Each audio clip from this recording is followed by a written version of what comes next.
Abraham, I've been doing this and this. Well, that's pretty good, but that won't get you where you want to be. I know it hasn't been getting me where I want to be, and I don't like it, and it keeps happening over and over again. Let me tell you about it. And we're saying, don't do that anymore. Don't do that. Don't take action until you feel not just a hopeful feeling. Don't take action until nothing could keep you from it. Don't take action until the momentum is so strong that there is nothing that could keep you from it. You get the idea.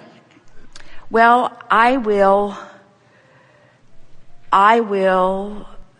take this action in order to bring that about. And when you introduce that action, instead of it feeling better, it feels worse because there's some sort of contradiction going on in your vibration.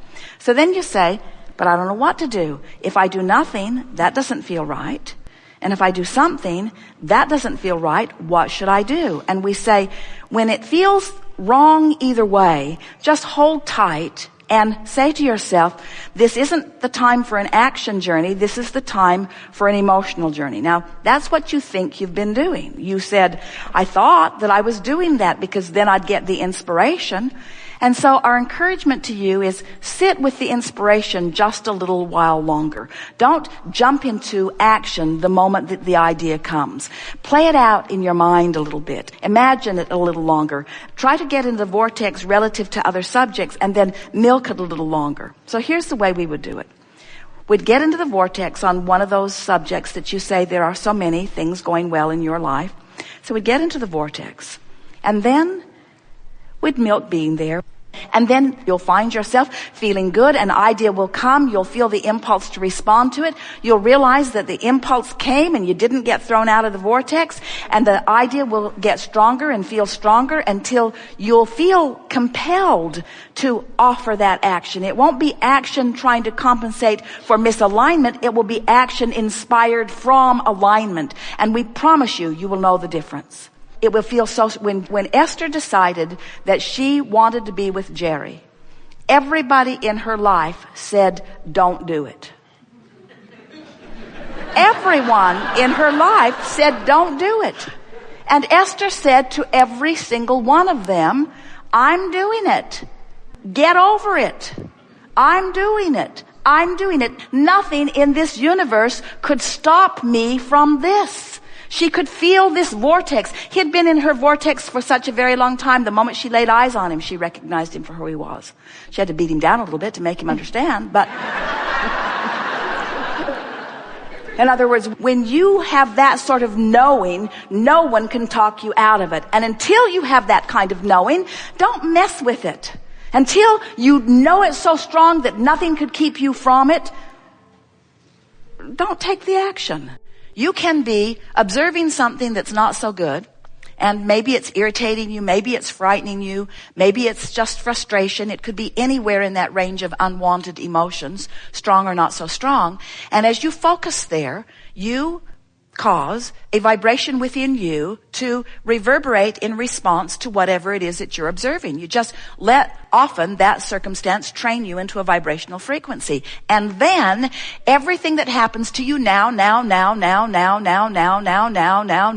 this could take a while, now, reflects what you've got going on vibrationally. Now, what you've got going on vibrationally is always reflected to you by what you feel.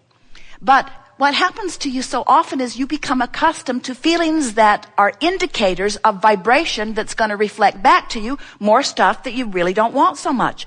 But you're hardy, we know. You take those classes, those stiff upper lip classes. You take those wrestle it to the ground and kill it classes. You take those life isn't supposed to be fair or fun classes. You take those I'm strong and I'm hardy and I can endure and I can persevere and life isn't supposed to be fun. And we say, yes, it is. It's supposed to be fun, not just now, but always. And what you're going to come to realize as you play with this more and more in a conscious, deliberate way is that it is oh so fun to witness something unwanted, maybe something really unwanted, because in the knowing of what you don't want, there is a bounce or the other end of that vibrational wavelength that knows exactly what you do want. And even though you can't maybe speak what you want because you're so embroiled in what you don't want, what you do want's bouncing out of you, bouncing out of you, bouncing out of you, because friends, you just got to know how obvious it is when you know what you don't want, you know what you do want. In other words, that's that deciphering process, isn't it? And when you really don't want it, you really do want something else. And when you sort of don't want it, you sort of don't want something else. But this process helps you to define whether you can speak it or not. So, you know what happens when you say, I gave up on it? You didn't give up on your dream because you can't. Your dream is still alive and well and will torture you until you line up with it. So when you say, I've given up on it, what you say is, I'm just not trying to come into alignment. And we say, well, that's not too good, because when you don't make the effort to line up with your dream, then you just sort of accept the discord and discomfort that you feel. You see what we're getting at? You hear that, don't you? Yes. Give in to the success of your dream and watch the resources of the universe back you up. Give into it. Give into it. Give in to the inevitable achievement of all that you have vibrationally already become. You know, it wouldn't be painful if you hadn't become it. If you said, I sort of kind of thought I wanted it, but then I decided I didn't want it, and now I'm just sort of blissful in the not doing of that, then we would say you didn't give up on a dream. You never had a dream that you're out of alignment with.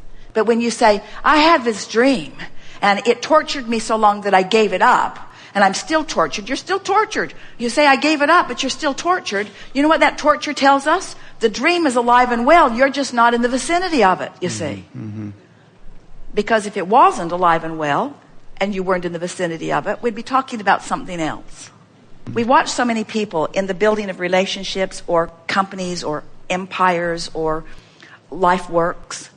And we want to say to them that the majority of their building took place before they put the first brick in the first building or wrote the first word on the first script page. In other words, there's so much foundation that you were in the process of. And the foundation, from what we can feel from you, will go into place very quickly for you. We're in no way trying to prepare you for a long process. In fact, the process has started today. And the reviving of the dream is not just the first step, it's the biggest and most important step. It's huge, you see. Now feel the difference in the way you feel. You're not the same person who sat down here a moment ago. Because of our rambling, you've lined up with your vision. You've lined up with your dream. And the resources that create worlds are now flowing in the direction of you. Now your work, and you can't get it wrong. Don't worry if you have a down moment or a uncomfortable moment. You now know what to do. And what is it? What is your work? So what are some of the things you do that prevent you from getting into the vortex?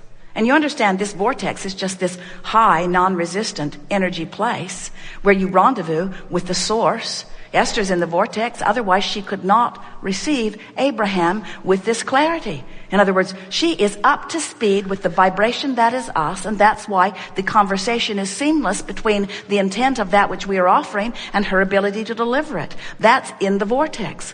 When you're in the vortex, that's when your inspiration is at its greatest. That's where authors and artists and musicians, that's where those that you call masters often find what they call their inspiration. They're in the vortex where they have clear view of not only the idea, but the path to which it will unfold. When you're in the vortex, things unfold for you in a way that there's no question in your mind that that's the thing to do. You know how sometimes you say, I don't know whether to go this way or that way. You're not in the vortex, because if you were in the vortex, you'd say, I'm going this way and I don't care what anybody thinks about it.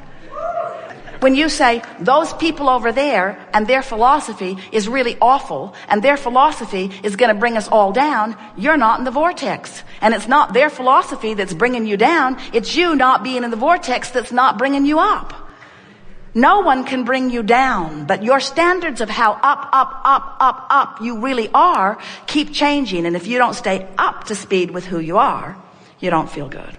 So, what's the difference between a higher, faster vibration and a lower, slower one?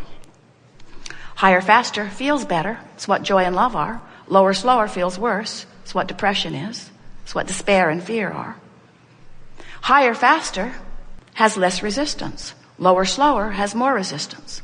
So really, the operative word that we are talking about here today is, as I stand in my human form, what is it that I could do a better job of controlling that would make the most difference in my life? And we want to say to you, if you'll get a bead on your resistant tendencies and work them into less resistance, your vibration will raise. You'll hover on the brink of the vortex, or you'll pop in often. Once you get in there, you'll be able to maintain your vibrational stability longer so the vortex won't keep spitting you out. It's interesting. You do. You focus on something that makes you feel good and you get in there. Feels really good. Then you remember something. Start focusing on it. The vortex spits you right out. Because if you're not up to speed, you can't sustain that vibration, you see. To be fair to you, this conversation would have gone a lot differently if you had sat for 15 minutes and allowed your vibration to raise and had come into complete sync with your vortex. And then you would sit and you would chat about what's in your vortex. And many of you would say, well, Abraham, if I do that, then I don't need to come here and talk with you. And we say, good. Good. We don't want you to ever see us as the sounding board for unveiling problems. We want you to see us as the support system of everything that you are and everything that you're asking for. We want you to understand that your vortex is your sounding board for all of the wonderful things. Have you ever gone to lunch and wanted to complain to somebody and they're just so damn positive they don't let you complain? And you think, well, it'll be a long time before I go to lunch with you again. And they're thinking the same thing. So we're just asking you to make your statement of intention. What is the intention in this segment of life experience? Is your intention to chart thoughtways that will lead to a construction of a project that's just going to thrill you when it manifests? Or is your intention to construct something that doesn't please you? And of course, that's a ridiculously simple question, because of course the answer is, I always want to construct something that will please me when I get there. We just want you to understand that every single minute of every single day, you have the option of constructing wanted or unwanted things. Period, period, period, period, period, period, period. In other words, you're either constructing something wanted or unwanted, and you can tell by the way you feel which you are doing. So over time, we've been saying to you that if you have a desire and your belief is the same as your desire, that's really what positive expectation is, then it has to be, and it has to be fast. Because your desire is pure, there's no resistance to it, and it's flowing to you. And you've proved that out in your own life, haven't you? The things you expect come easily to you. It's the things you don't expect that keep seemingly messing up your experience. Someone the other day says, I don't want to work there, but I have no choice. What an awful trap. I want more money, but I can't figure out how to get any. I want a mate, but I can't find a mate. And we say, when you want and you equally or greater doubt the thing you want, then you hold yourself in what feels like a tug of war to you, and it literally is a tug of war, because in your doubting you have introduced a resistance that does not allow you to go to the vortex where what you want is. So over time, we've said to you, when you want it and believe it, it is. Then we began telling you that you are a creator, and that if you are a deliberate creator, which means you think more about what you want, you script it, you write about it, you talk about it, that more of the things that you want will begin to come into your experience. Be more deliberate in your intent, we said to you. Then we watched you. You worried about your thoughts too much then. You got the idea that every word that popped out of your mouth was going to bring immediate response to that word. So you said, cancel, cancel, cancel, as you tried to suck back the word before law of attraction took it away and ran with it. And so then we began explaining to you that well-being really is the basis of your experience, and that you have much latitude and leeway. And that if you will think about allowing what you want to come, that there is a step 3 process. Life causes you to do step 1, ask. Source answers, and today we're telling you not just answers. Source literally becomes the vibrational equivalent of what you're asking for and holds it in this vortex where law of attraction is gathering. Step 3 is you got to figure out how to be a vibrational match. And then for a while, we offered you the analogy that when you ask, Source answers. And as law of attraction responds to Source holding the fullness of all you've asked for,